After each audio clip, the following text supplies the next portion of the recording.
Sziasztok, ez az iskolai számítógépem. Azt szeretném megmutatni, hogy hogyan tudtok készíteni hamis vírus. Hát most így, hogy fogom a kamerát is egy kézzel tudok dolgozni, kicsit nehéz, de megoldom. Szóval,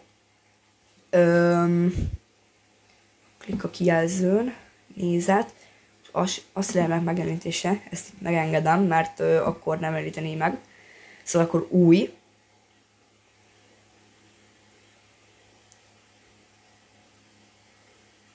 Szöveges dokumentum, és mondjuk írjátok be, hogy caps lock pop-up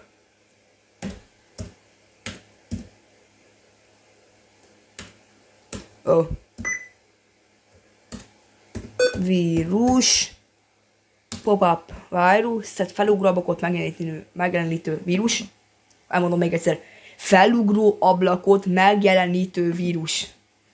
Üdvözli a Microsoft Winfos. Ezt viccből írtam.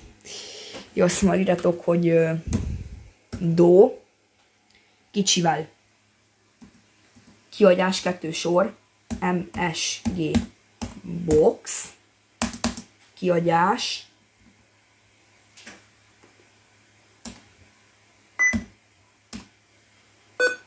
Vírusos lett a számítógéped.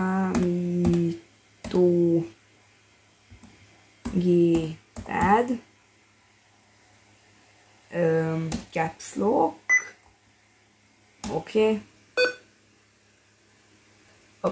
Jaj. Jó, oké. Kell tenni egy ilyen tudjátok, olyan macsakörmöt, és be kell írni, hogy lop. Majd itt a fájlnál rá kell kattintani, hogy mentés másként.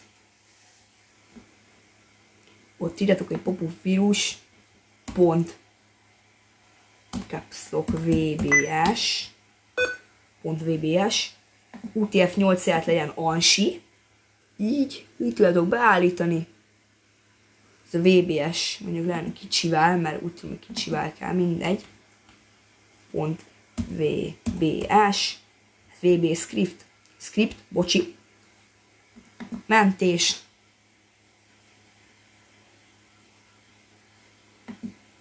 Megvárjuk, amíg menti. És kész is.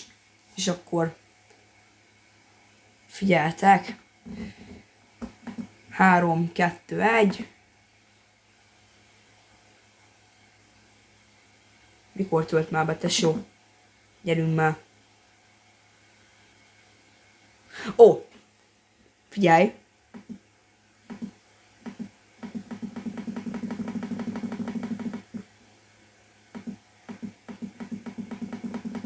Na, hogyan lehet ezt leállítani? Először is, én ezt kiteszem a tálcára.